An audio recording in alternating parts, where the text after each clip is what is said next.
ఆంధ్రప్రదేశ్ రాష్ట్రంలో ఇప్పుడు ఊహించని చిత్ర విచిత్ర రాజకీయాలు మొదటి నుంచి మనం చూస్తూనే ఉన్నాం. ప్రతిపక్షం పూర్తిగా చేతులు ఎత్తేస్తుందా? ఆంధ్రప్రదేశ్ రాష్ట్ర రాజకీయాల్లో ఏపీలో ఎన్నికల తర్వాత కీలక పరిణామాలు జరగబోతున్నాయి అనే వార్త ఇప్పుడు సోషల్ మీడియాలోనే కాదు, ఏకంగా రాజకీయ వర్గాల్లోనే ఇప్పుడు ఒక సంచలనంగా కొట్టుకొస్తుందని చెప్పచ్చు.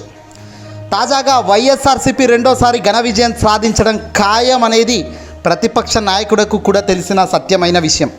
అయితే ఎన్నికల తర్వాత తెలుగుదేశం పార్టీ అలాగే జనసేన పార్టీ రెండూ కూడా పూర్తిగా కనుమరుగైపోవడం గమనార్హం. ఎన్నికల తర్వాత టీడీపీ పార్టీ ఉండకపోవచ్చుననే ప్రచారం జోరందుకుంది. ఇప్పుడు 2014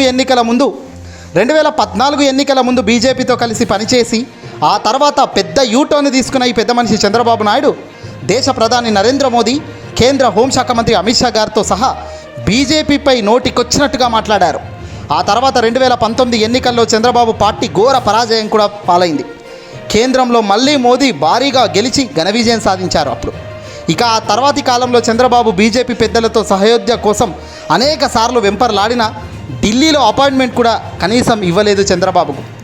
ప్రధాని మోదీతో కాదు కదా, కనీసం అమిత్ షాను కూడా చంద్రబాబు కలవలేకపోయారు. కానీ చంద్రబాబు స్కిల్ స్కామ్లో ఇరుక్కుని అరెస్ట్ అయిన తర్వాత మాత్రం బీజేపీకి పూర్తిగా లొంగిపోయారనే ప్రచారం నిజంగా బలం ఉంది. చంద్రబాబు అరెస్ట్ అయిన తర్వాత ఢిల్లీ వెళ్ళిన ఈ నారా లోకేష్ బీజేపీ పెద్దలను కలిసేందుకు ఎక్కని గడపలేదు, కలవాలని నాయకుడు లేదు. అంతలా ప్రయత్నించినా చివరకు కిషన్ రెడ్డి, పురంధేశ్వరి లాబింగ్లతో చివరకు అమిత్ షా దగ్గరకు లోకేష్ చేరగలిగాడు. అప్పట్లో లోకేష్ అమిత్ షాతో భేటీ కావడం రాజకీయంగా ప్రాధాన్యత సంతరించుకుంది.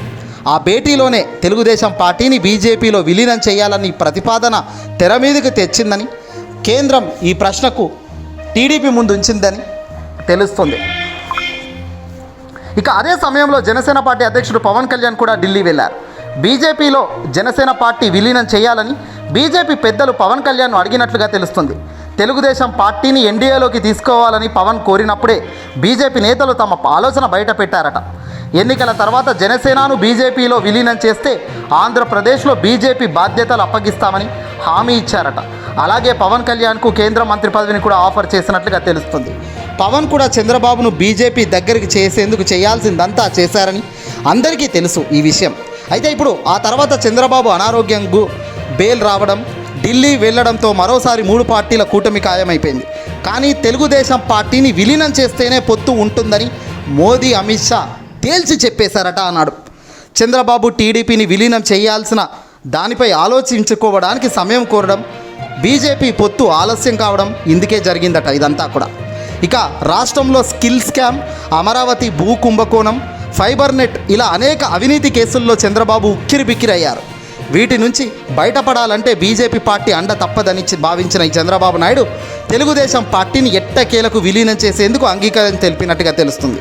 మరోవైపు పవన్ కళ్యాణ్ కూడా ఈ ఎన్నికల తర్వాత జనసేన పార్టీని విలీనం చేసేందుకు అంగీకరిస్తున్నట్లుగా చెబుతున్నారు. ఇదే విషయాన్ని కేఏ పాల్ సహా పలువురు రాజకీయ నాయకులు కూడా చెప్పడం జరిగింది.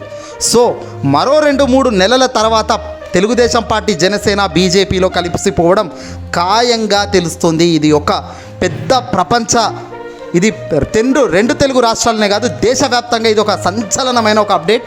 బీజేపీలోకి టీడీపీ, అసలు జనసేన అనేది ఫస్ట్ పక్కన పెట్టండి, ఎందుకంటే ఇది పెద్ద పార్టీయే కాదు. కానీ టీడీపీ విలీనం కావడమే ఒక ఇంకా క్లోజుకు ముహూర్తం ఖరారైనట్టుగా ఒక సంకేతం అయితే బయటపడుతుంది. చూద్దాం మరి ఏం జరుగుతుందో.